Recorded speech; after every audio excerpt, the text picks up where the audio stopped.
This show is sponsored by BetterHelp. Do you ever find, just as you're trying to fall asleep, your brain suddenly won't stop talking? This used to happen to me every night. It turns out one great way to make those racing thoughts go away is to talk them through. Therapy gives you a place to do that, so you can get out of your negative thought cycles and find some mental and emotional peace. Get a break from your thoughts with BetterHelp. Visit betterhelp.com/ratchet today to get 10% off your first month. That's BetterHelp, HELP.com/ratchet. Whether you're making a fall feast or a quick girl dinner, Caraway Home's non-toxic products make the cozy season safe and stylish. Caraway's internet-famous kitchenware is a staple for any home and comes in various modern shades to fit with any design aesthetic. I love that. Caraway Home's non-toxic kitchenware features a chemical-free ceramic coating, so food can be prepared with peace of mind that no hard-to-pronounce chemicals will leach into your healthy ingredients. Visit carawayhome.com/respectable to take advantage of this limited time offer for 10% off your next purchase. This deal is exclusive for our listeners, so visit carawayhome.com/respectable or use code respectable at checkout. Caraway, non-toxic cookware made modern. The holidays are the busiest time of year. Don't get stuck worrying about shipping orders.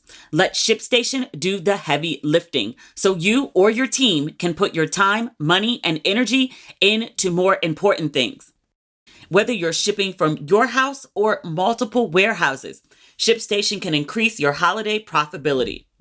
ShipStation is so easy to use. I started using it 3 years ago for the first merchandise drop of Ratchet and Respectable, and I launched around the holidays.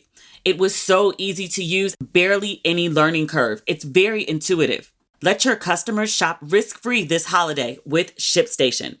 Go to ShipStation.com and use code RESPECT today and sign up for your free 60-day trial. That's ShipStation.com, code RESPECT. Ladies and gentlemen, boys and girls, and those who don't identify as either, you are listening to Ratchet and Respectable. Our American episodes are coming to an end. There's one more after this. Friday's episode, I'll still be here. But next week, I'll be back in Ghana. I'm so excited. I'm very ready to go. I very much enjoyed my American adventure. I've probably stayed like a week too long. But there's still a couple things that I haven't had a chance to do yet. I still haven't been to the movies. There's nothing good playing. I wanted to go see The Equalizer, but it got out of theaters before I had a chance to go. I was going to go try to see the new Scorsese movie. It has terrible reviews and it's really long. I would go see it just to see it if it was like 2 hours and change, but 3 hours and change, I'm like, I don't know. There's some other movie, The Freelancer. You know, I love a good action flick, but the reviews for that are absolutely horrible. I'm going to go see something just because I want the experience, but I hope the movie's not too bad. And I need to go to Baltimore. I haven't had a crab cake egg roll since I've been back. I've had tons of crab cakes, crab dip, shrimp stuffed with crab, firecracker crab. I've had a whole bunch of crab. No crab legs. I'm not a big crab legs person. Too much work. And working on a day trip to go to all those like Gilded Age. I don't know if this one is Gilded Age. It might be a little later. But those Gilded Age castles. This one I think is from the early 1900s. The Gilded Age lasted, I think, up until the stock market crash. Or was it until the creation of the IRS? It's one of those. Anyway, there's this Gilded Age house. It's one of the biggest houses on the East Coast. It was owned by the DuPonts Winter Tour, I think is what it's called. I've been there before, years ago, like 2017, July 2017. I remember why I went. I'll tell that story one day, but not today. But they have a fashion exhibition for Anne Lowe. Anne Lowe is a very famous Black designer. I think probably her biggest work of art, by which I mean gown, was Jackie Kennedy's wedding dress. But her gowns are on display at this house, this museum in Delaware. So I think I might drive up before I leave to go see the gowns if I can fit it in. I figure I can drive up to Delaware and catch Baltimore on the way back and get my crab cake egg roll. I think this could be a good plan. We'll see. I did get a little bit of TV in this week. There's this Milli Vanilli documentary.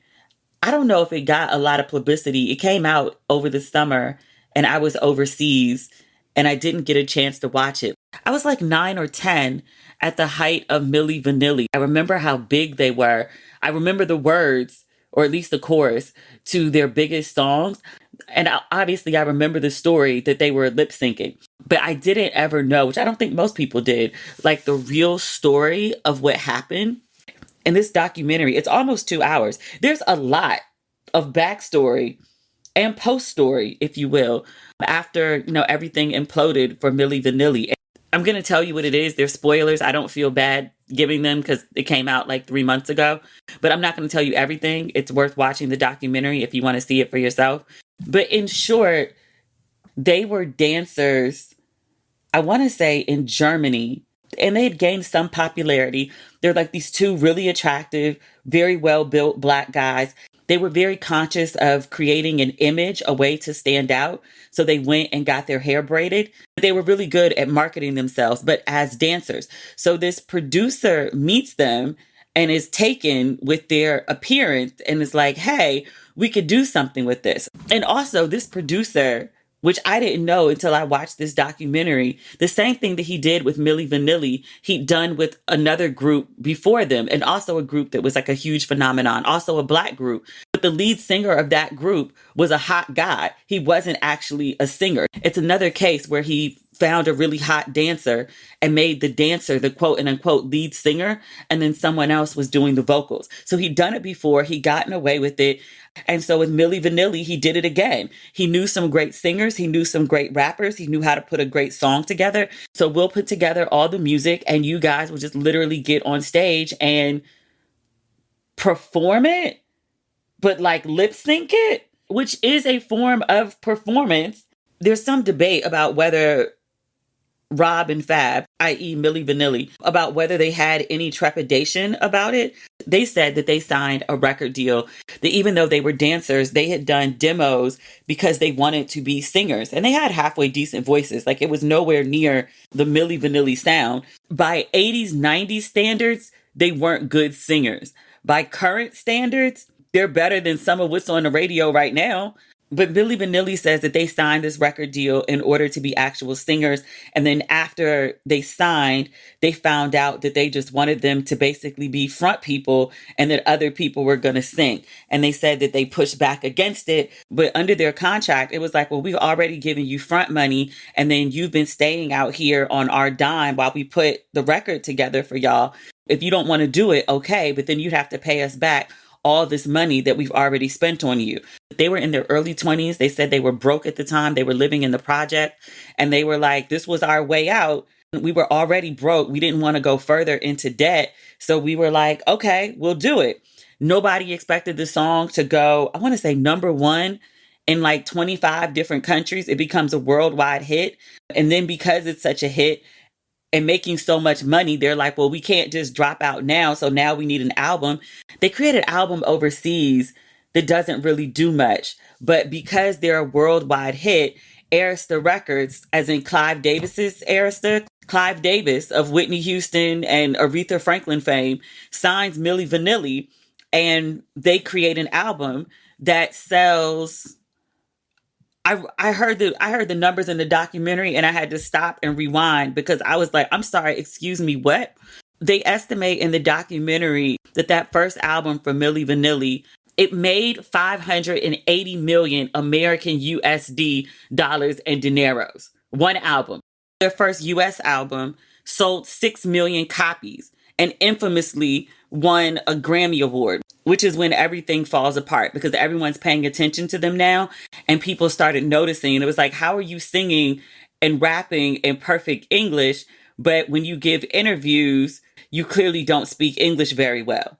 And your speaking voices and your singing voices have like zero in common. And you never sing live. There were a couple instances where they were performing and they always had the tracks. But there were a couple instances where the track skipped or the track went on a loop or something, and the audience was able to figure out that they're lip syncing. So obviously musicians that worked with them had figured it out. Clive Davis says he had no clue what happened. They talked to 3 other execs from Arista and the manager who was assigned to work with them. The A&Rs were like, maybe 6 months or so before the Grammys, we kind of figured it out. But they're making so much money between the album sales and the tours. Everybody was just focused on the bottom line. They made all this money and had all this fame and also were high as shit. So they told their producer, if you want us to like keep up this ruse, then we need more money. I think the final straw was they went somewhere and asked for, I want to say $150,000 before they would go on for like some big performance. And they were like, if you don't pay us, then we're just going to go tell everyone that we're a lip sync act and the jig is up. The producer was like, word, bet. So he went and held a press conference and was like, hey, I'm the producer for Milli Vanilli, and I just want everyone to know that they've been lip syncing the whole time. They never sung not one note for any of their performances and not on their Grammy-winning album. And I just felt like everyone needed to know because we've been dishonest. He looks like the whistleblower hero. It's a white dude, obviously. The record company claims we had no idea. We were duped as well. They perpetrated a fraud on us. And then Milli Vanilli takes the worldwide, I mean, literally worldwide backlash for lying to everybody. The producer goes on to do it again with yet another group after Milli Vanilli. The record company, I mean, Arista is still standing to this day. I had no association in my head with Arista and Milli Vanilli. The Grammys that let them lip sync, taking no shots, not that lasted, but Milli Vanilli, when you hear that name now, like to this day, like you think the black guys who lip synced the whole time. One of them, I always thought he committed suicide. I mean, maybe it's a form of suicide, but he had a really heavy drug addiction. Like he was doing crack at one time. The light-skinned one with the light eyes. He overdosed on drugs and alcohol in a hotel room. They said in the documentary, like he never recovered from, he had some childhood stuff too. He was adopted, but he never recovered from the fraud of it all with Milli Vanilli. And then also for bearing the brunt of the blame from when everything hit the fan, just being left out to dry. And then the money ran out and all of those things, but he said he never really recovered. The other guy, Fab, found a way to make peace with it. He's father of 4. I don't know if he's married, but he and his lady, white chick, if it matters, long-term relationship with 4 kids. He's still performing. He sings one of the Milli Vanilli songs at the end. I think he's singing Blame It on the Rain. He's carrying a decent note. Like he's better than like Ray J and Jacquees and whoever else was at that horrible ass versus that time. Like he sounds better than all of them except Mario. It's a really crazy documentary. And as much as I just told you, I left like a ton of it out. They have interviews with the actual singers who were overshadowed. The crazy thing for me, though, watching this documentary is that if Milli Vanilli came out now, no one would care whether they were lip syncing or not. And maybe what happened with Milli Vanilli shifted the culture in the direction of where we are now, where music is much more about marketing and image than it is about actual music. Because just off the top of my head, I won't be disrespectful, but there's so many artists right now that are cute to look at, but really of like no substance whatsoever. Don't write their own raps, can barely hit a note. Their music is heavily produced, auto-tuned, whatever you want to call it, but they're still very popular, very lucrative performers.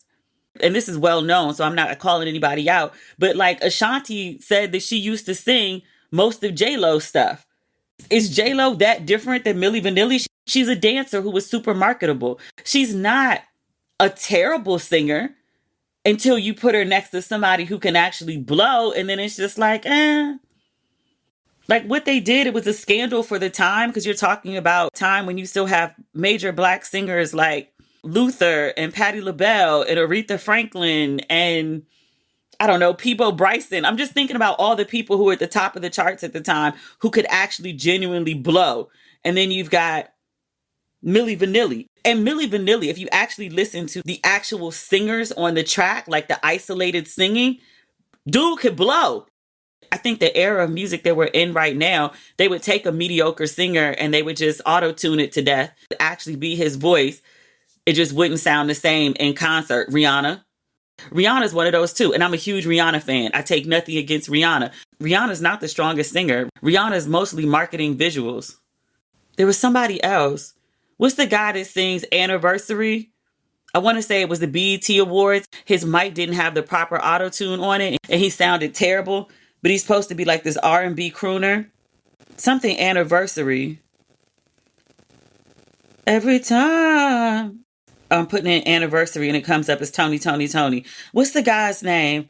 I do this every time.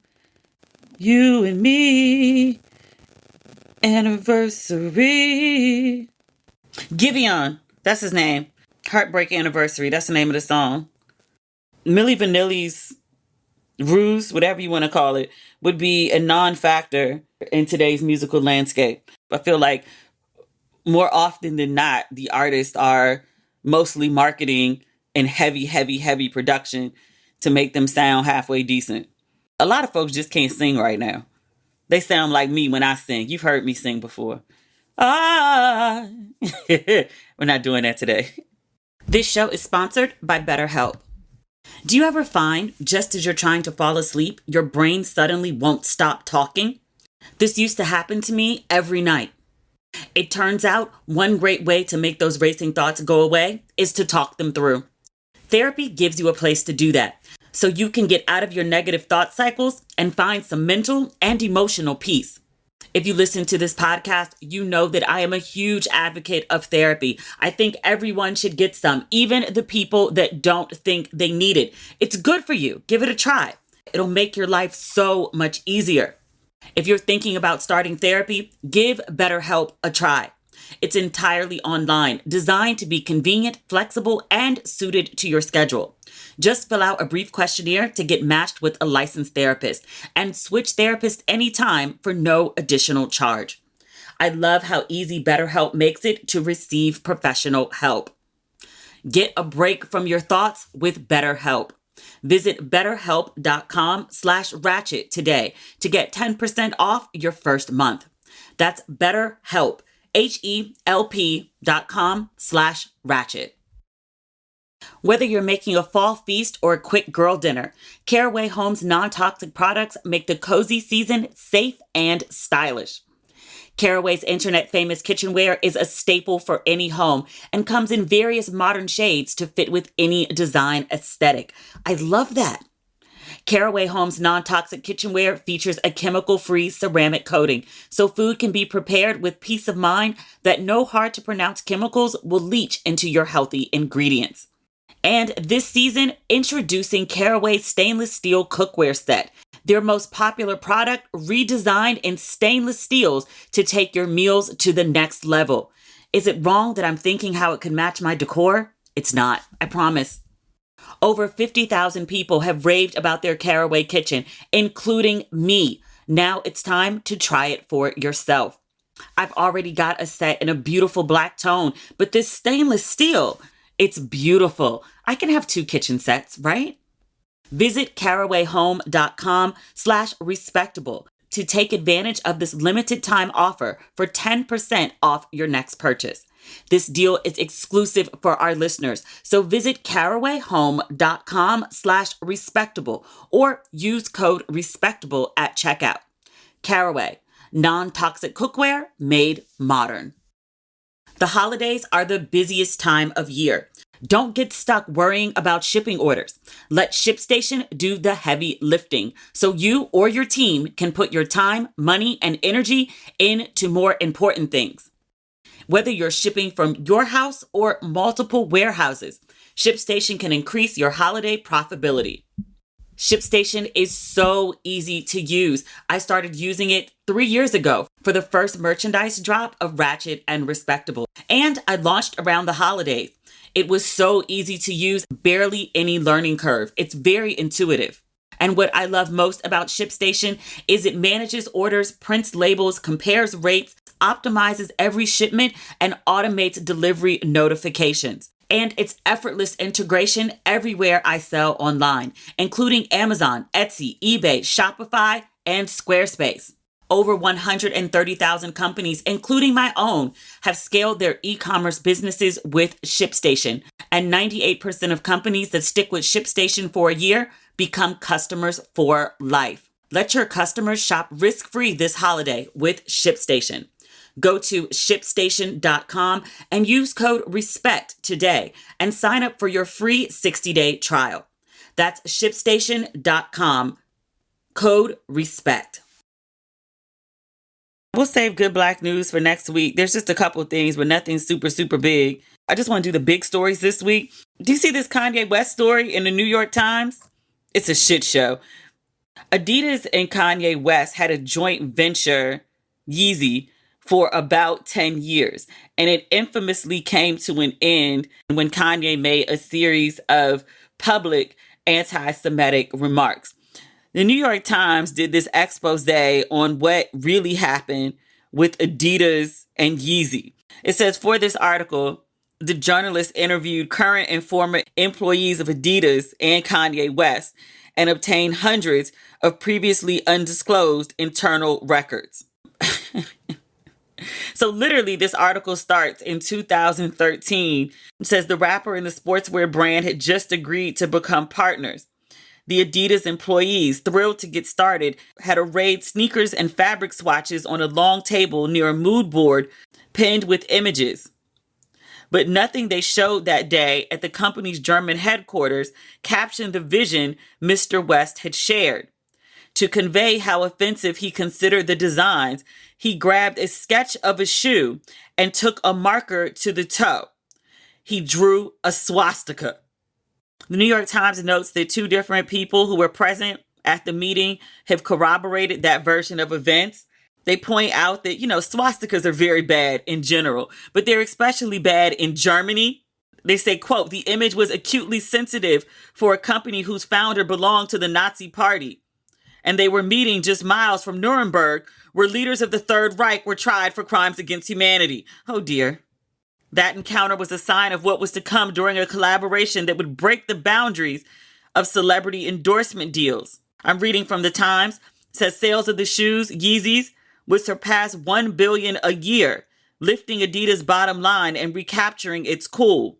The Times reports that, quote, inside their partnership, the artist made anti-Semitic and sexually offensive comments, displayed erratic behavior, and issued ever-escalating demands.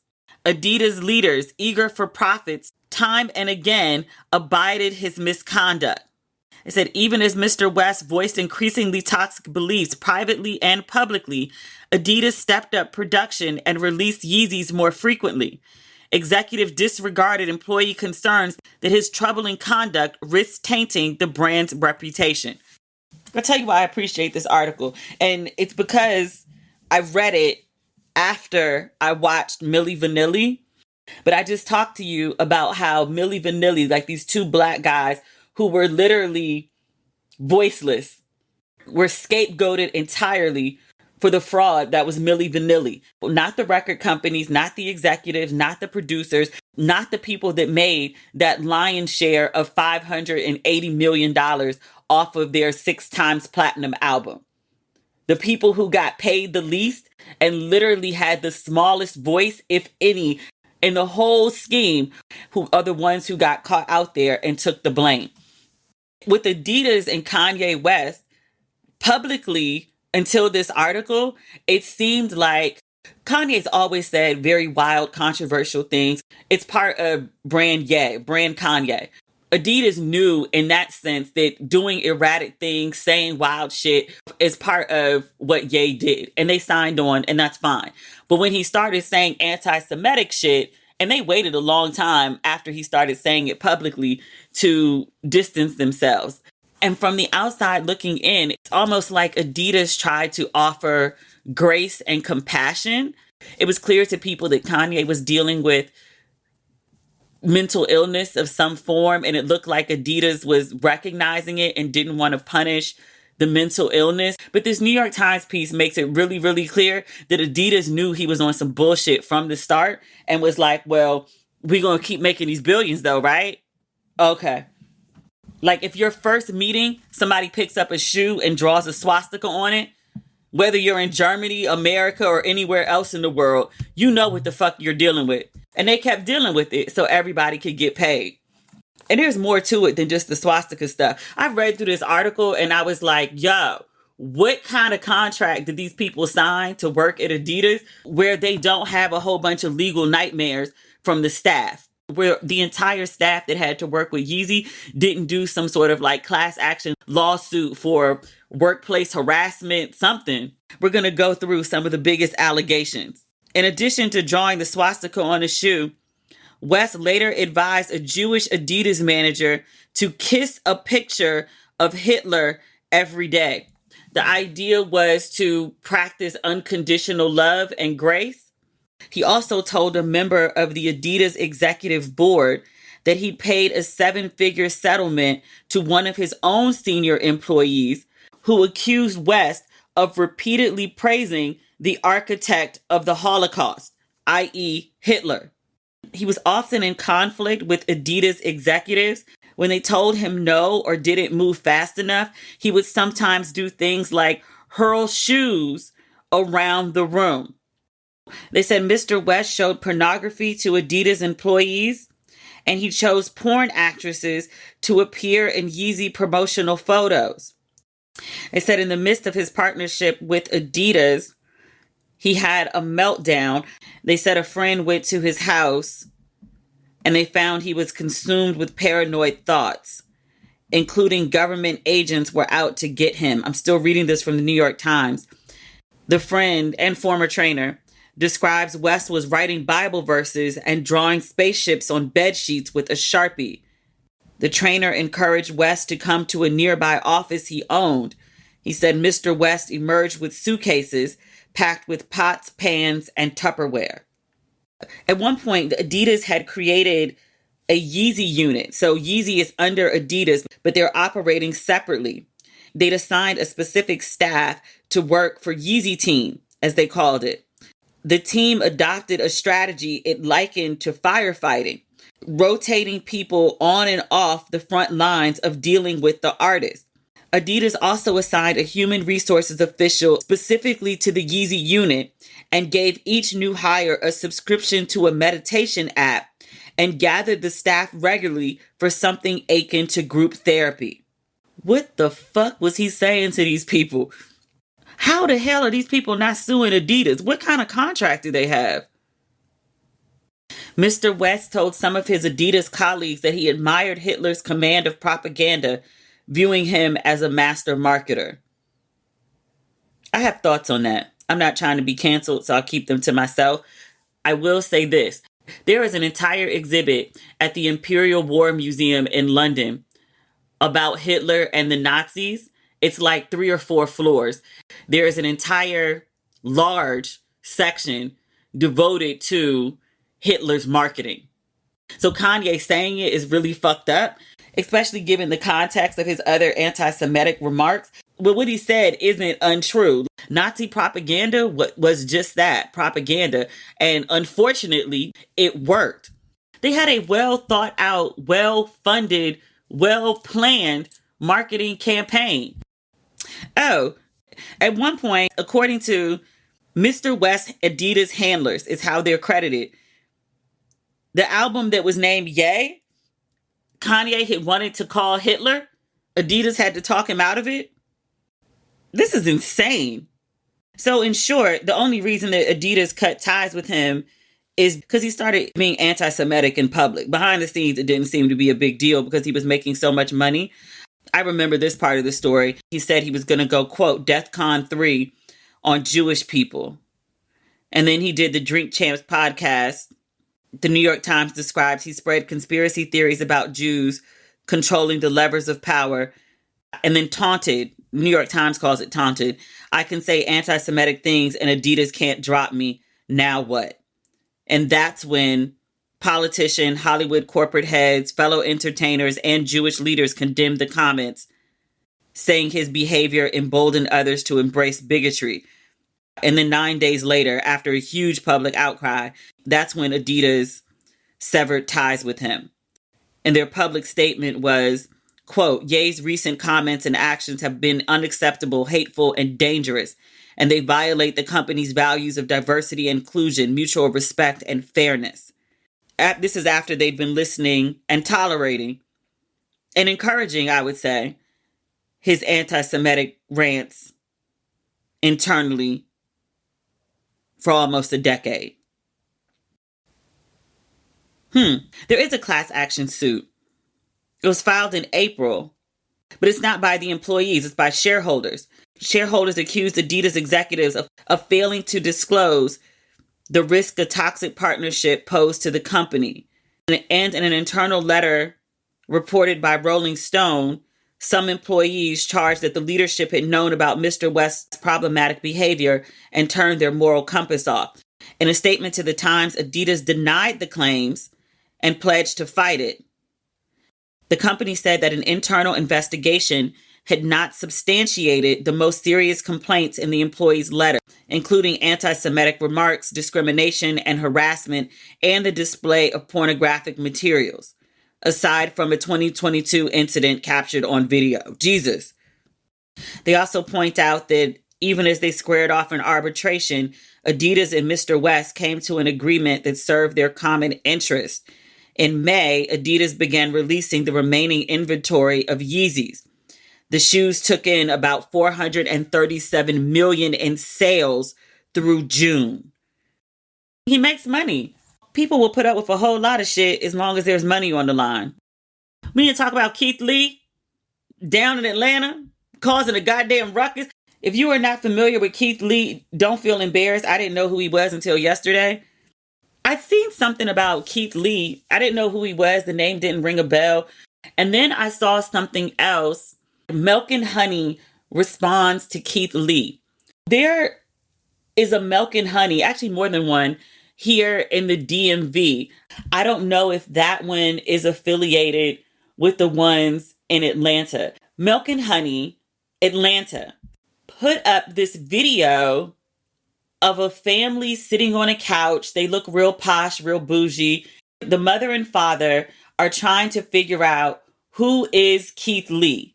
And the daughter, young girl, is like, you don't know who Keith Lee is, Daddy? And he's like, no, who is Keith Lee? It's clearly a skit. It's clearly by the tone meant to be dismissive of whoever this Keith Lee person is.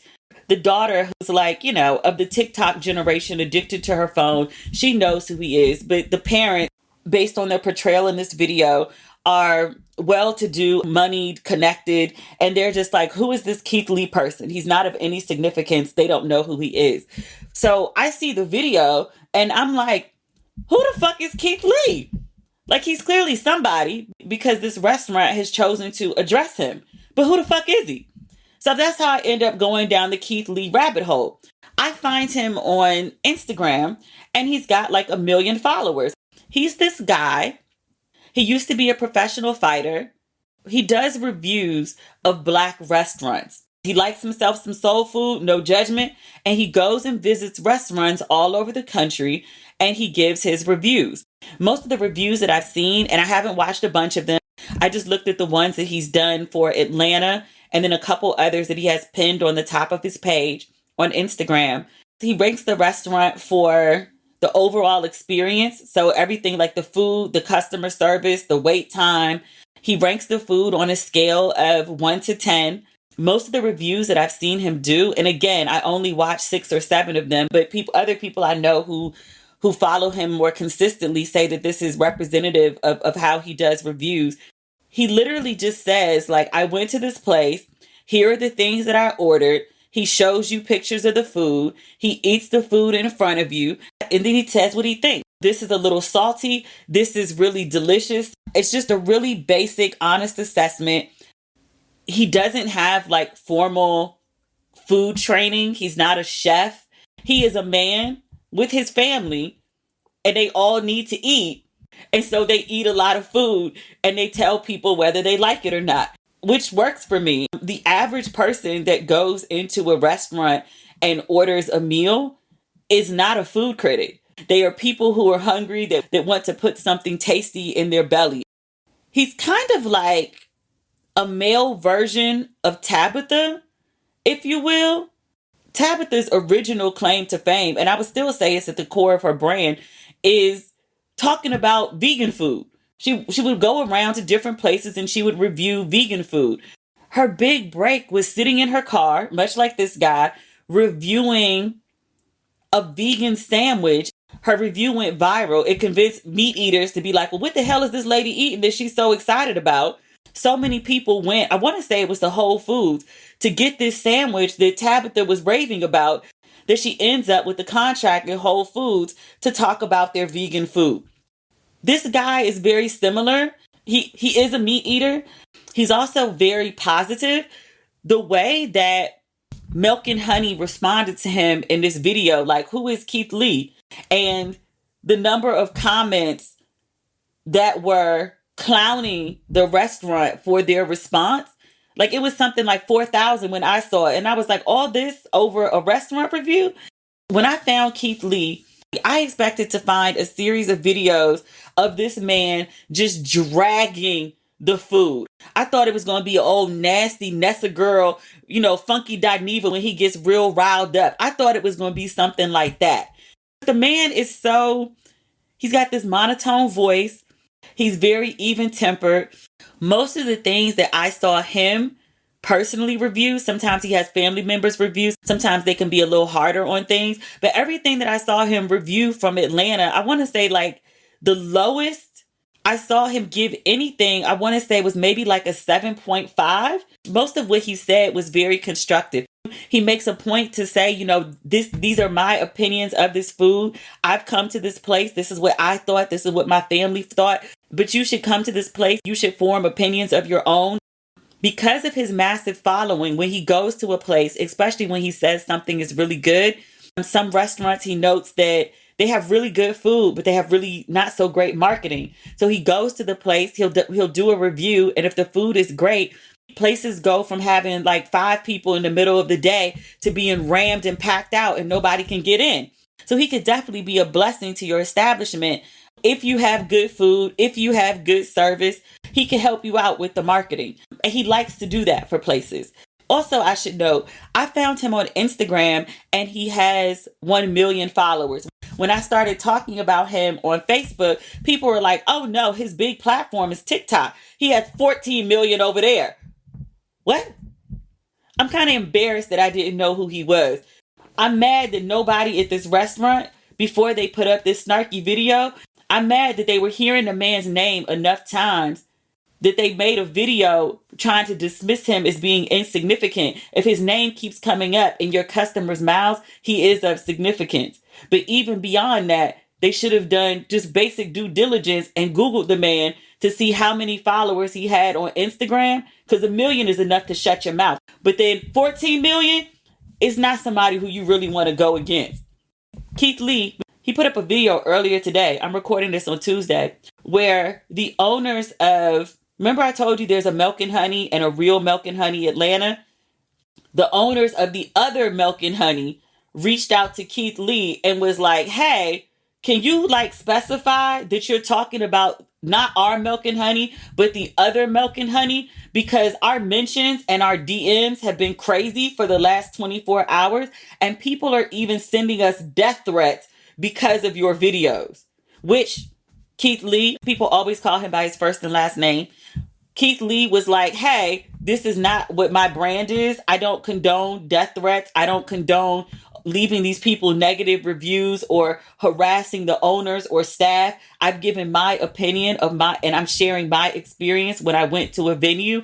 Don't hate these people. Don't harass these people. And definitely don't send death threats to these people. That's not what my brand is about. And you're not supporting me by basically acting a donkey. Who is Keith Lee? A mofo that can change the trajectory of your business with a single post. So Keith Lee has gone down to Atlanta. He's been eating, I think, mostly takeout at many restaurants. I think the family just prefers takeout. It's him, his wife, at least 2 small children, and either his mother or the wife's mother.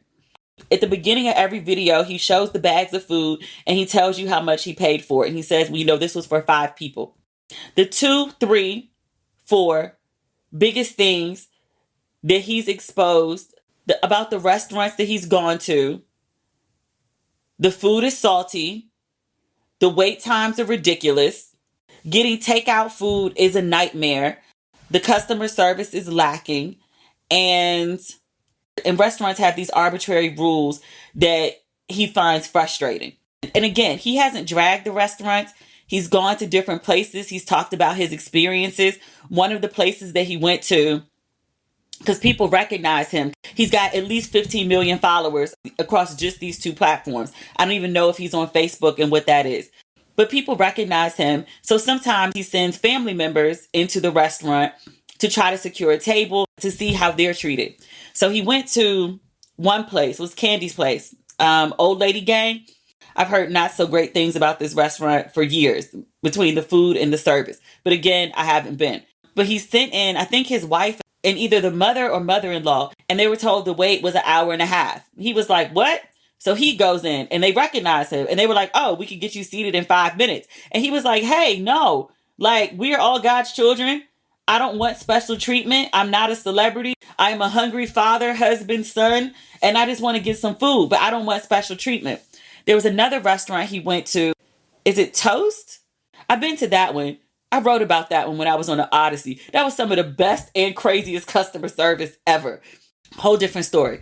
But he said they were trying to get takeaway, and he said a couple people recognized him. He said there were 2 different cars of women, and he said one of them was waiting to, I think, go into the restaurant, and she'd been waiting an hour and a half. And then somebody else was trying to get takeaway, and she'd been waiting over an hour too. He was like, I want to be served. I do want food from here, but the table that you were going to offer me, I want the young ladies who've been waiting an hour and a half for a table. Can you give that table to them instead? And this woman who's been waiting for her food, I want her to get her food before me. I don't want celebrity treatment. I just really want to eat. The restaurant did that. He said the staff was very courteous. They were very nice about it. But he was like, I just didn't really appreciate that you see who you deem a celebrity and you treat them different than the people who are coming to your business every day, like your core clientele. He's in the city for a couple days and then he goes back home. These people live here and will be regular patrons of your restaurant, but you're not treating them well. He also went to, I don't know if he posted the rules for Milk and Honey or he talked about Milk and Honey and then other people went and posted the rules. But this restaurant has a whole list of rules for you to dine in their establishment. And it's not even like dress code type stuff, at least not what I saw. But it's like no modifications to any of the menu items. If you have a food allergy, please choose another item without the allergen. No table hibernation. That's what they call anything over 90 minutes. They say 90 minutes max. Others have to eat too. If we prepared your selected item to our menu specifications, we will not remove the items from your bill. Our entrees are not samples. No parties larger than 4 on days that end in Y. They said we have no waiting area inside. Keep in mind, if you're on the wait list, you can receive a text when your table is ready. Naps in your car are fine. Some of this strikes me as the businesses are very popular and don't have the space or the staff to accommodate the amount of clientele that they're receiving. I don't work in the restaurant industry. I don't know what the solve is for that. I'm sure they're not the first or only restaurant to have it. Yeah, it's a mess. So he shared literally his experience in a very nice, kindly, God-oriented, have a blessed and beautiful day type of way. And people who watched his reviews, who live in Atlanta especially, or visited Atlanta recently, have taken what he said and been like, oh, this applies here, here, here, here. Like they're calling out all the restaurants for poor service, for overpriced food, for long wait times, for everything. There seems to be a lot wrong with the Atlanta restaurant scene. I will also say this. There's a lot of Atlanta natives who are just like, hey, hey, just like put all of this in perspective. You came from out of town and you're going to all these pop-up new restaurants that are celebrity owned or Instagram famous. They're becoming representative of the Atlanta food scene. There's so many more places that if you'd ask locals, we don't go there. Like, we go where there's good food and there's good service and there aren't crazy waits. We don't just go to the popular spots, the celebrity spots, the new spots, the it spots. We have our own restaurants that if you'd asked, we would have sent you there, as opposed to like these places that you're going that because you have so many followers, people think now this is what Atlanta food scene is like. And like, yes, there are places that are like this, but it's not everywhere. Search for Keith Lee on Instagram. His page will come up. And then also all the pages talking about his page and talking about Atlanta will come up. It's a clusterfuck. It's a huge clusterfuck. But entertaining. I'll give it that. Last but not least, I want to talk about Jada Pinkett Smith and the final chapters. Last but not least, I want to talk about Jada Pinkett Smith and the final chapters of Worthy. Pages 304 until the ending. This is our fourth installment talking about Jada's book. I do give spoilers when I do recaps of Jada's book. So if you've been listening thus far and you do not want spoilers for Jada's book, this would be a great time for you to log off. You should stop listening. You should push pause. Like now. I'll wait.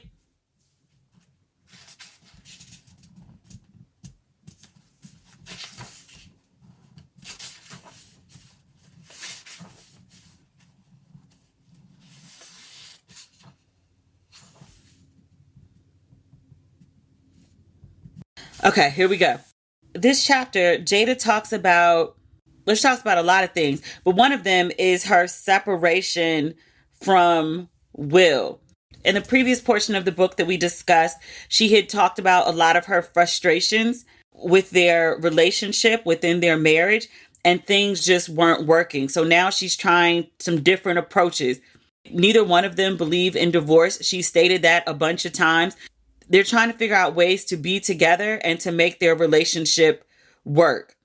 They did have an understanding of sorts. Jada makes a point to say that, quote, talk of our open marriage was somewhat misleading because it wasn't the free-for-all it sounded like, but the term became an easy explanation for much more complicated issues going on between us in that era. She talks about what it's like. You know, Will is this huge movie star. He works away on sets. He's with a bunch of very beautiful people. People are constantly throwing themselves at him. She was like, I was honest about who I was married to and what our lifestyles were. She said, especially for him being this huge star, she said, quote, I knew for myself what it felt like to walk into a room and being the one with all that attention. I also knew how seductive that energy could be. It's overwhelmingly intoxicating. And to be blunt, certain work environments are conducive to a certain level of intimacy and time shared. We had already run across a few situations that made me want to come up with a proactive solution to protect the sanctity of our trust. She said the solution then was to create an agreement to help build that trust by which we would never be in a position to lie to each other. She says the agreement was never, you can go sleep with whomever you want, whenever you want. Instead, it was, hey, when those temptations are in play, let's trust each other to come together in partnership with the truth, talk, and work as partners through them. And this way, we eliminate any possibility of betrayal. I appreciate that she addressed that, just because talk of their open marriage was something that came up over and over and over. She talks about the death of her father. At one point, he was in really bad shape, and she invited him to come out to LA, and she got him into a treatment program. He did the program for a while. He got himself together, and then he fell back into addiction again. He went back to rehab once again. He went back to rehab another time, but he kept using. And Jada decided that he should go back to Baltimore. She said, quote, there comes a moment when you have to let go and let God. The pain of confronting a parent's addiction yet again was too much. I felt like continuing to pay for care and lifestyle would only enable Rob's addiction. It's never easy for the child of an addict to understand how to create healthy boundaries, when to step up and when to step away. This confusion made me even angrier. He was still in LA. It was before arrangements could be made for him to go back to Baltimore. She said she got a call from her brother saying that her father was dead. Jada goes on. She talks about finding herself back in depression. Do you remember at the beginning of the book? I mean, literally like the opening scene, she's driving around trying to find a cliff to drive off of because she wants to kill herself. It takes us literally to page 324 before we circle back to the beginning of the book. It's like she explains her whole life for 324 pages and how all the things that have happened to her, from career to marriage to children to death of people that she cared about, frustrations in her marriage, frustrations with herself. And that's how she gets to the point that she literally wants to like drive off of a cliff. She says one of her friends checked on her and said, "You seem heavy." And she said, "I wanted to say, I'm just going through something, but I'll be okay." But I couldn't because I didn't know if that was true. Over the next month, I came to the conclusion that I would never be okay. She says that she drove up and down this road trying to find the right angle to kill herself without it looking intentional. And she finally chose a spot. She pulled over and looked down, and all she had to do was decide when to carry through, poor thing, with the plan. You know, the other day, like I was driving home from somewhere. I have this Usher playlist on Tidal that I listen to nonstop. And for whatever reason, like I was just like, okay, enough Usher. And I put on this Adele playlist. I started the playlist when she released the last album that was about her divorce. And I played that album on repeat over and over and over and over. My two favorite songs were the one about drinking wine, which I drank a whole lot of wine during that time. It was the middle of COVID. And then I think it's the last song on the album. It's the one where she keeps belting out how she tried. And I would listen to that, usually half drunk, and cry and cry and cry and cry.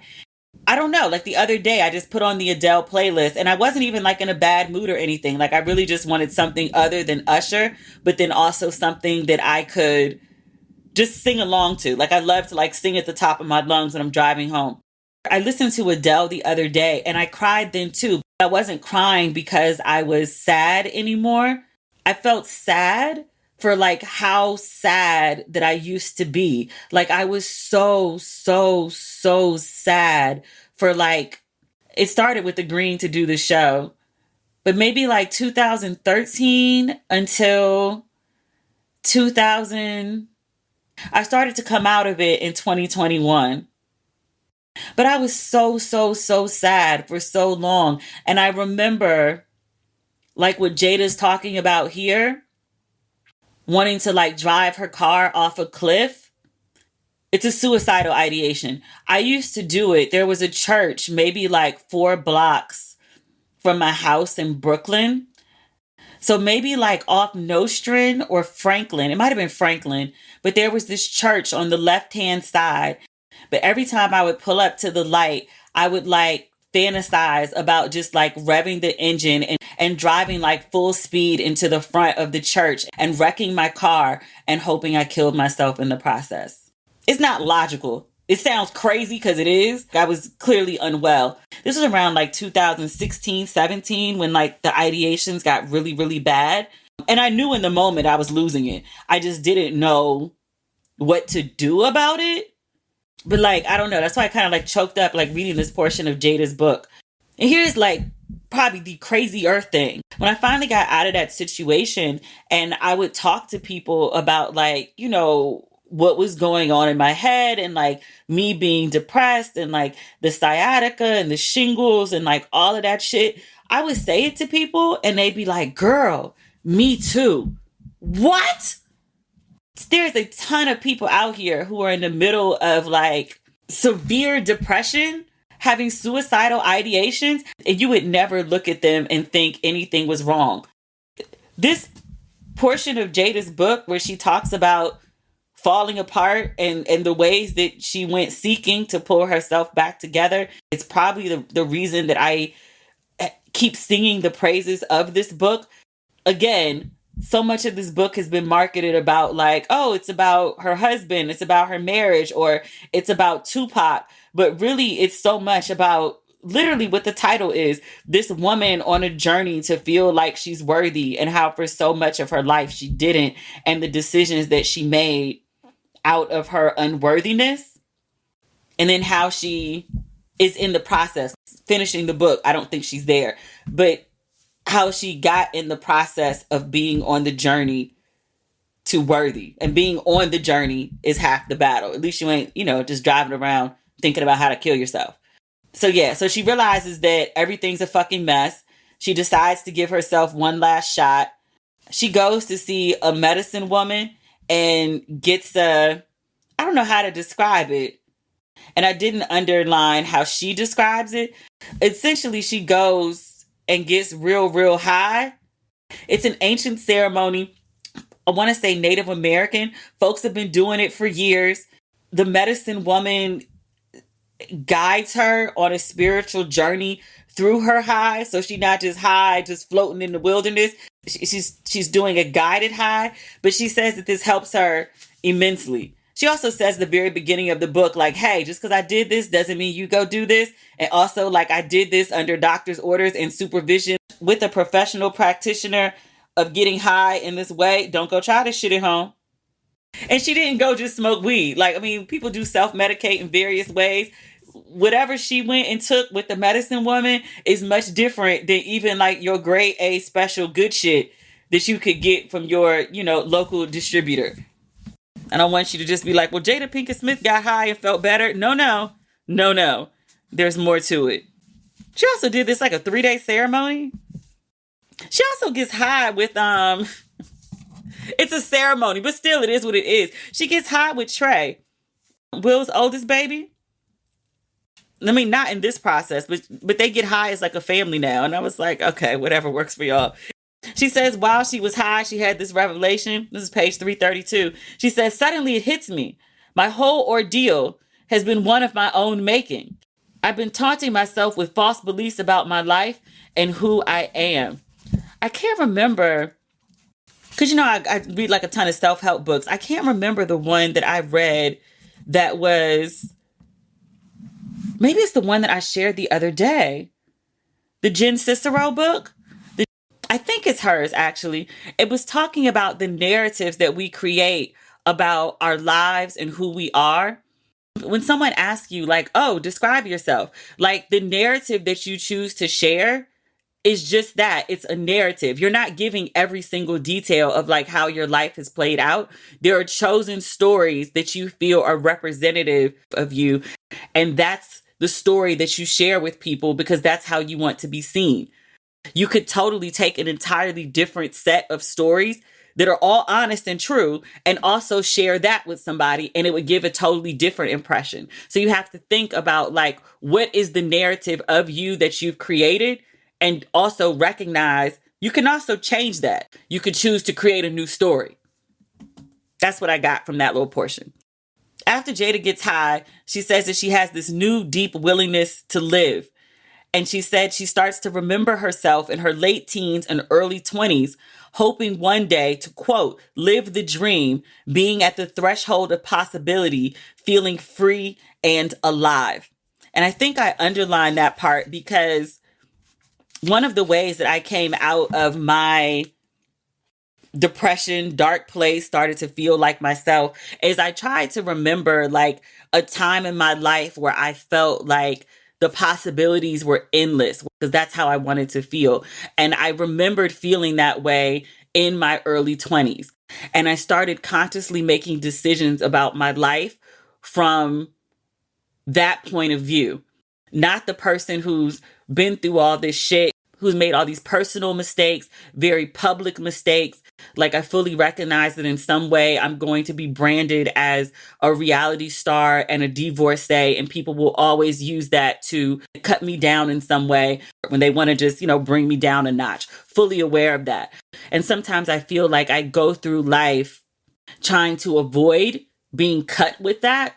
And I do things smaller than I should. That's how I felt. And sometimes feel, even now, a lot of times. And I make decisions based on that from a place of fear versus a place of optimism and hope. So I started making decisions based on like the 22-year-old me. I'd been hurt. I'd been humiliated. Nobody makes it to adulthood unscathed. But I hadn't had the big things that just sort of level you, the things that make you timid or make you scared yet. But I just thought it was interesting that in order to like re-find herself, she had to go back to the same age I did to realign, get back on track to be the person that she was meant to be, essentially. She talks about Willow's fearlessness. She doesn't make the connection that Willow gets a lot of her shit from her. She talks about she and Willow go on this hike. She said they're walking on this trail, this narrow trail, and there is a choppy sea called the Queen's Bath below. Willow looks at it and she says, I wonder what it would feel like to jump off of here. This is Jada. She says, my brain does a double take. I glance over the ridge on my right side, shake my head, look away, and then, oh shit.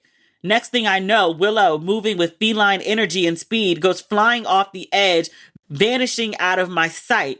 I run to the cliff just in time to see that she's barely cleared the rocks to make it into the churning ocean. Oh my God, what the fuck?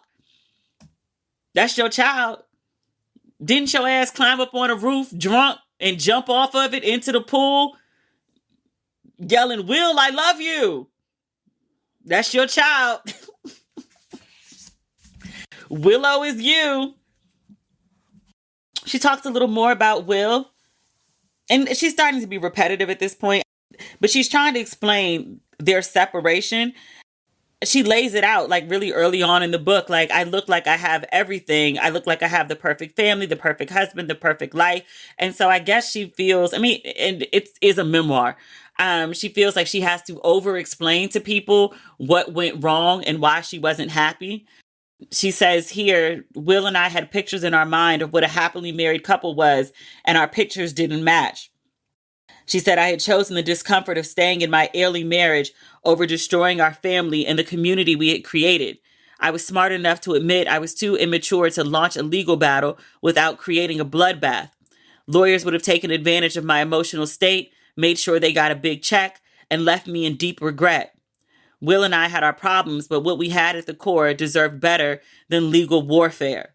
She said at the end of 2016, they decided to separate in every way except legally. She said we didn't believe we owed the public any specifics, which was without a doubt a slippery slope. The pitfall for me in this plan, and I stepped right into it, was believing I was evolved enough to manage this alternative approach to ending our marriage. The pseudo guru, who uses rationale and borrowed wisdom to tell you what you want to hear, insisted that because of my nearly 4 years of plant medicine work and spiritual growth, this decision was elevated and correct. Oh, what fools we mortals be. The reckoning was to come.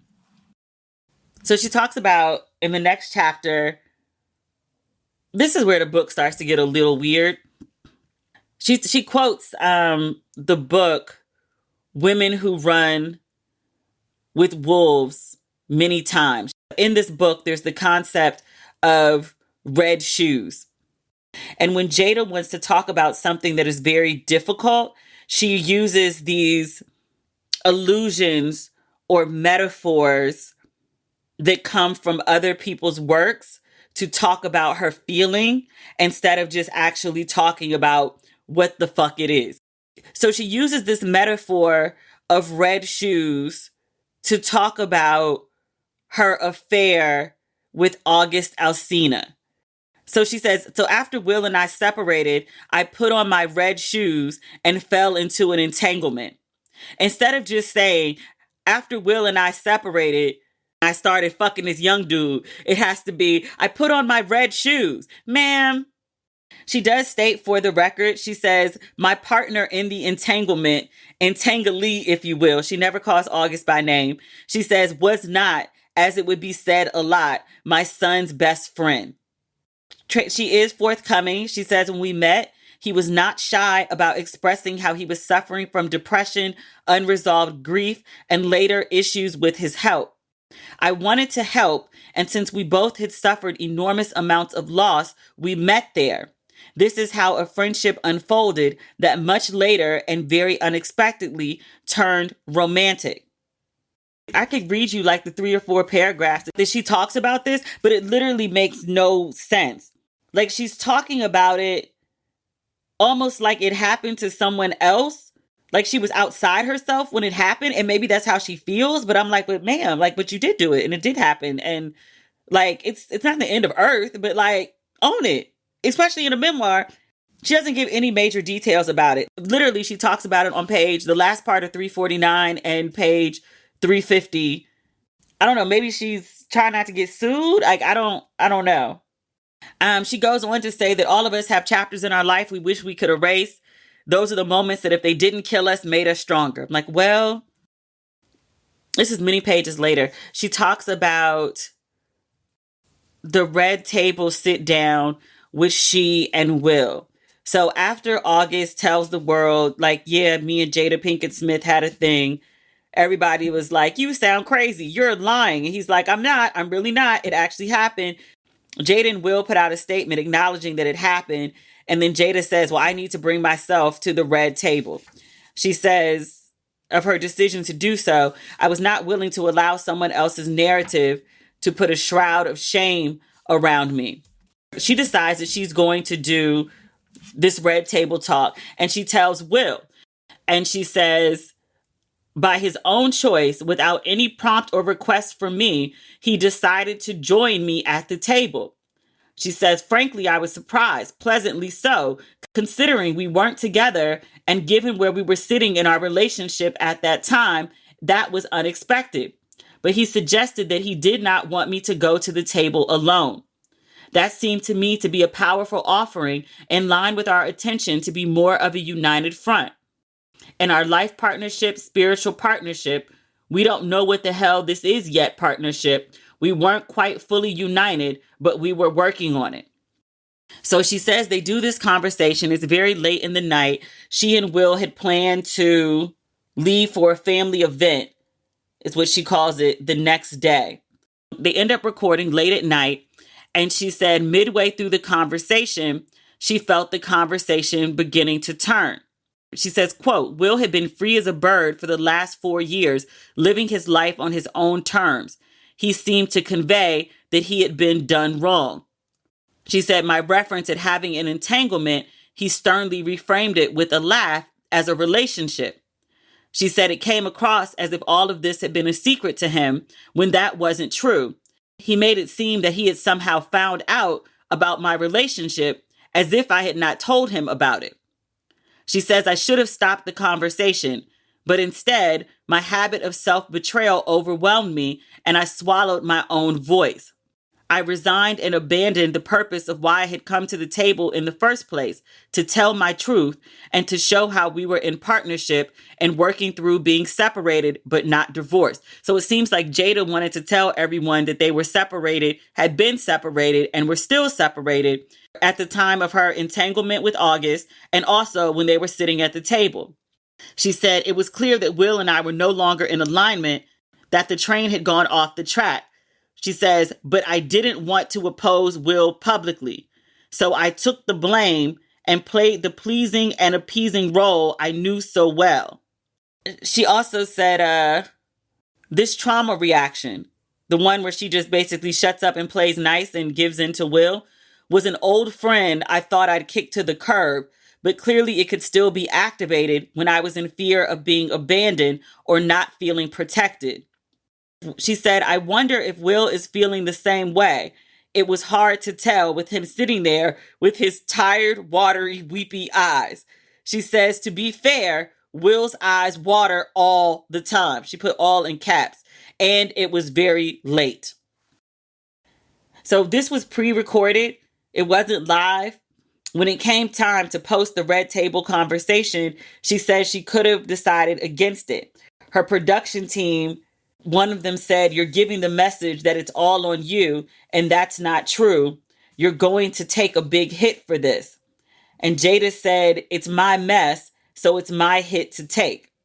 She also says, so she puts it out, obviously, and she says, once everything had settled, she said, "I had to sit with my feelings of genuine hurt and betrayal. Even if part of that betrayal was on me, it felt unfair. The loneliness that soon set in was excruciating." She says the reason she put it out, she says, "A part of me was willing to be torched by public opinion as a path to discovering my authentic value in the embers of what remained. If I could survive telling the truth while also taking the brunt of a lie," I think that's Will's part, "I could finally let go of all the pictures that I thought defined my worth. I knew, as painful as the journey would be, this was my opportunity to let go of self-judgment, without which other people's judgment has no power. With this, I would truly be free." She also tells this part, and look, ever since she's been on promo tour, I've said of Jada Pinkett Smith, I'm like, look, if she and Will want to be separated, they don't want to get divorced, that's their business, it's their marriage, they'll figure it out, or they won't. Like, they seem to want to be together because they're together. She tells this story on page 368 about this dream that she had. She's thinking about the Red Table talk. She feels like Will threw her under the bus. And she says, "In the dream, I called Will and said, 'Why did you do that to me? Why would you ever do that to me?' And she says, in the dream, Will waited patiently and finally replied, 'The bigger question is, why would you do that to yourself? If it's your show, you didn't have to put it out.' She says, all of a sudden, my arms bulged into huge muscles and my entire body burst into the form of a grotesque werewolf. And I snatched Will by the top of his head through the phone receiver and delivered us both into a setting of a dark forest under a full moon. As a gray, grotesque werewolf, I stood over him at 10 feet tall, panting and salivating, staring him down. He started to speak, and within seconds, my claws ripped him to shreds. And then I devoured him. I howled to the moon with blood dripping from my jaws, and then I looked to the ground to find the one thing that was left of him, a bloody, severed index finger. I took my grotesque werewolf foot and kicked his index finger over a canyon through the moonlit sky. I abruptly woke up, at first startled. I had to ask myself, what the hell was that? Then I had to chuckle. Why'd I have to kick his finger over the canyon like that? Yo, they need a divorce. Let the lawyers take what the lawyers have to take. She hates this nigga. She hates him. You're having dreams where you envision killing him. Ma'am, God is trying to tell you something. Leave. Both of y'all need to go find peace. I don't think it's with each other. The rest of the book is mostly about her going on a spiritual journey. She tries out a bunch of different religions, a bunch of different philosophies in her search for peace. She talks about her first experiences with alopecia, clumps of her hair falling out. And then she talks, I told you before, there's only 403 pages of this book. On page 387, she talks about the Oscars. She heard what Chris Rock said. She saw Will go up on stage. She saw Will swing an open palm, and she thought Chris Rock ducked the shot. She said from where she was sitting and the way Will was positioned, she never saw the hand actually connect with the face. And then Chris Rock famously took the hit. Will Smith's a big nigga, and Chris Rock is not a big nigga. And Will Smith smacked the shit out of him, and Chris Rock didn't go down.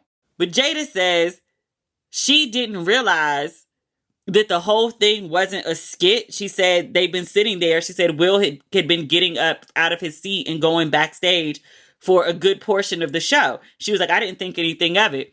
She said it wasn't until Will got back to his seat and said, keep my wife's name out your fucking mouth, and then repeats it, that I perceived the gravity of the situation and that no, it had not been a skit.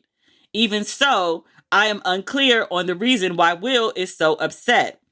We had been living separate lives and were there as family, not as husband and wife. But when I hear Will yell wife in the chaos of the moment, an eternal shift of, oh shit, I am his wife happens instantly. Man, did you forget you were married? Which, okay, so we talked about this before on here. Jada gave the quote about how she was confused why Will Smith would call her his wife. And I talked about it and I was like, I have to go read this book because I keep hearing these random sound bites out of context and I need to understand why she's saying these things because I'm surprised that the man that I'm married to, even if I'm separated from him, calls me wife sounds crazy to me. But then when she gives the context of we've been going through all this shit, we lived in separate houses like for years, and then we think of each other as family. Like he got his own things going on. I got my own things going on. We think of each other as family, not husband and wife. And then suddenly this man is calling me wife. Like, yeah, I am his wife, but we don't act like husband and wife. So what is he throwing wife around for? In context, I get it. She also says the craziest thing about the whole evening, she wasn't even planning to come, which I was like, do you understand the scandal that it would have been in Hollywood if Will had come to the Oscars without his wife and no justifiable reason why Jada wasn't there? Like, is she alive? Yes. Is she sick? No. Where is she? I don't know. What you mean you don't know where your wife is? Is she at home? Maybe. Is your home her home? No. What? It would have been insane. But yes, you weren't even planning to come and you were like, all right, let me do you this solid so we don't have to answer these questions about separation and blah, blah, blah, since clearly you don't want people to know. And then I actually come to the event with you as like your homie plus one. And then this shit happens? Yeah. That's a lot. She says, when Will asked me to accompany him to the various award shows in early 2022, culminating with the Oscars in March, I was pleasantly surprised. For every special moment in our lives together, we have been there for each other. I welcome the gift of this opportunity and the continuation of our bond in that way. After all, we were now at 6 years of not living together as a married couple, but still legally married. However, our movement back into therapy and his invitation for me to be at his side for award season told me we weren't ready to give everything up just yet. We still had an inexplicable connection, an attachment that we didn't want to let go, that couldn't let go. So my answer was, of course. So there we were, sitting at the Oscars, living out Will's belief that King Richard, with 6 nominations, including Best Picture and Best Actor for Will, was going to make history. And as the world is our witness, we did make history, only not quite how we thought. She also says that Chris Rock, she said he made a claim that Jada had called him and asked him not to do the awards. Remember, there was Oscar So White and Chris Rock was the host. He said Jada called him and asked him not to do it. She said that never happened. So Chris Rock lied? She also talks about, I think, do we mention this on here? About how she and Will, there were rumors of them getting divorced. And she said at one point, Chris Rock called and asked me on a date. Once he found out I wasn't divorced, we laughed. He apologized profusely and life went on. I wish some of this commentary had come out when the slap happened. Because Will caught it really, really, really bad, especially from white folks. They were like, oh my God, he's a monster. And I was like, he's Will Smith. He had a moment. Like, calm the fuck down. Had you told people at the time that Chris Rock, who has known Will Smith for, at this point, at least 30 years, but say this happened 10 ago. But you know this man. You've worked with this man. You've gotten checks together with this man because they were on Fresh Prince together back in the 90s. You heard that they were separated, still married. You called this man's wife and asked her out. And you know Will knows about this shit. It explains so much more about why Will would get on the stage and slap the shit out this man. It does. Jada goes on to say, she says, the plot twist here that many people don't know is there's been decades of disrespect between Will and Chris. and starting in the late 1980s, before either of them even knew I existed. Like many old beefs, it began with a big old misunderstanding that I don't have enough therapists or lawyers to begin to explain, and it just kept festering. I respect that Jada knows the whole story here, clearly. This is either Chris's story or Will's story to tell. She doesn't tell it in her book. I do want to know all about this beef that goes back to 1980s, but it's not her story to tell, so she skips over it. She tells her tea. She doesn't tell other people's tea. I respect it. She tells a lot of her tea. She doesn't tell all the tea. You've been separated from Will Smith for 6 years and the only person you dated was August Alsina. Who else you date, sis? It's not our business. I'm just nosy. But it ain't just August. Come now. She says of her eye roll, her infamous eye roll at the Oscars, that was not some sort of dog whistle to Will to like go fetch or attack or whatever. She says, my eye roll was me reacting authentically and simply being human. I didn't feel like faking it anymore because really, Chris, we got to go through this again. She said the vitriol in the coming days did come faster and more fiercely than I'd predicted. Blaming the woman is nothing new, and I was clear on that.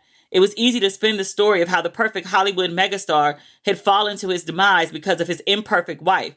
The patriarchy depends on pinning the downfall of humanity on poor Eve. She continues, I have to point out when a man, any man, commits a displeasing act, how bizarre it is that a woman can be fully to blame. How is it that a woman can be so irrelevant and culpable at the same time? It's absolutely mind-boggling and quite a fascinating ride.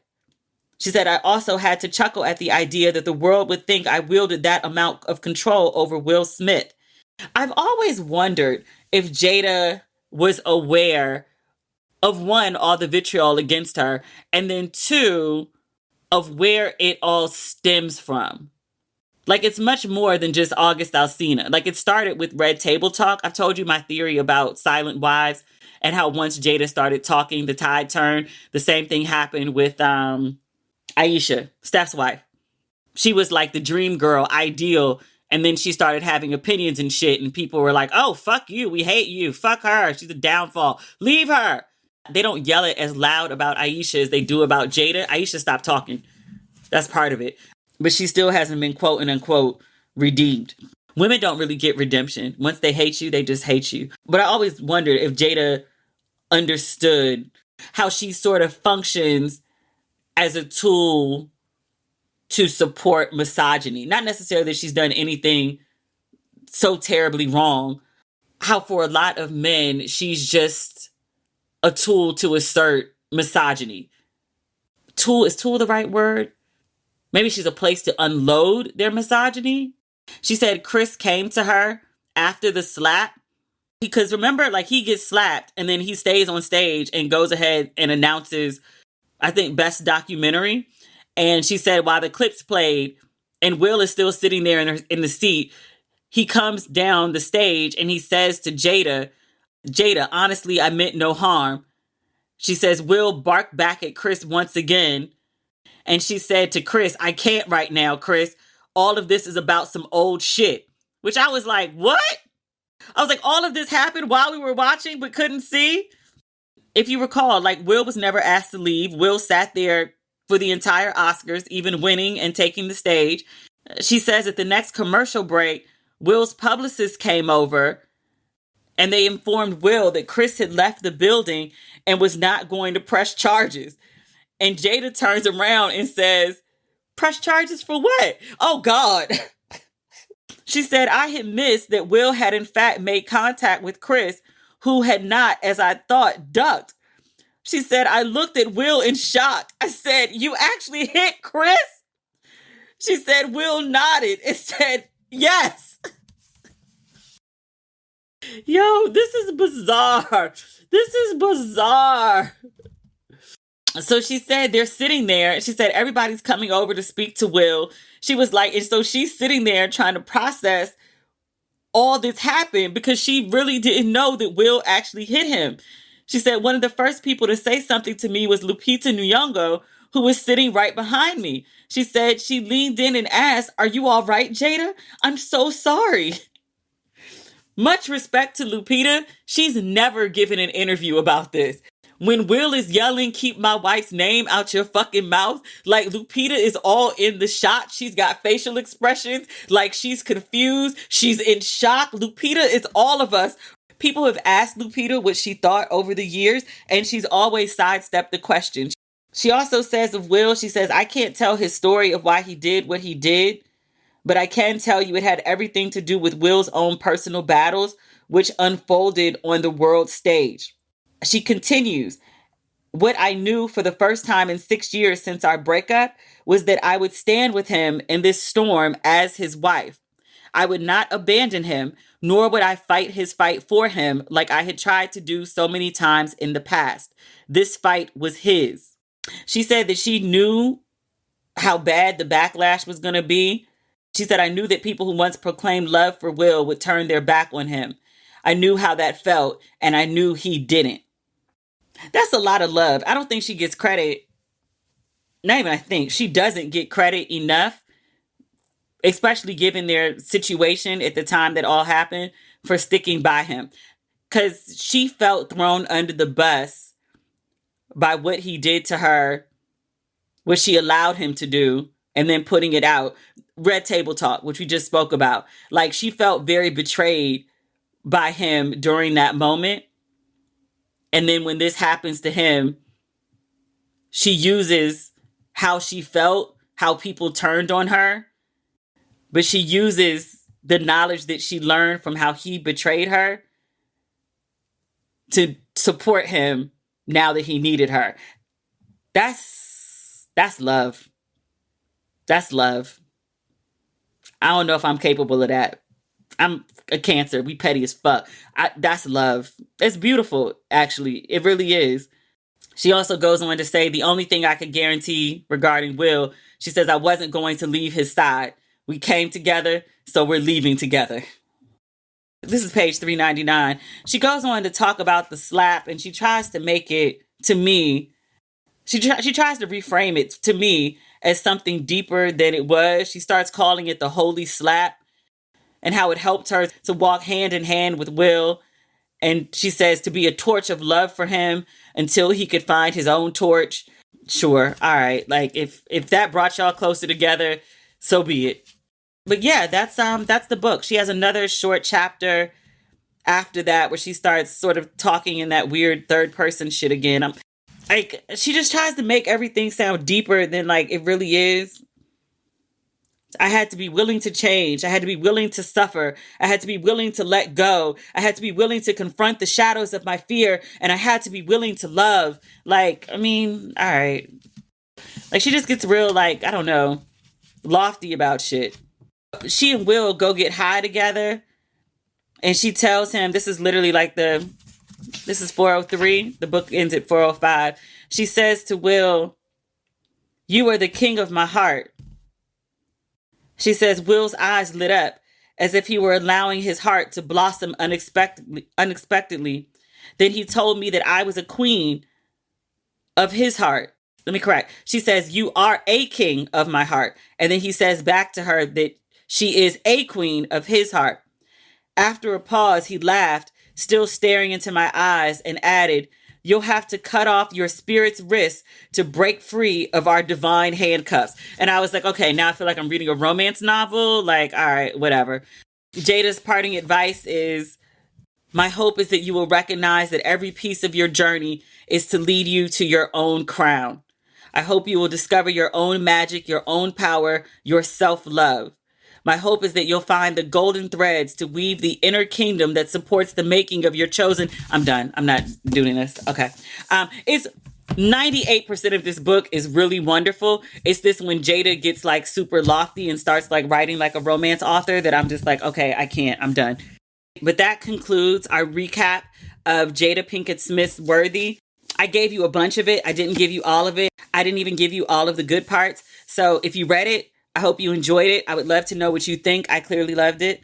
And if you haven't read it, like, are you interested in reading it? Are you still like, hell no? Or are you like, I think I'll pick up a copy. So that is the pod for this week. We're super long. So we'll be back on Friday with new stuff and then the stuff we didn't talk about today. Okay, bye.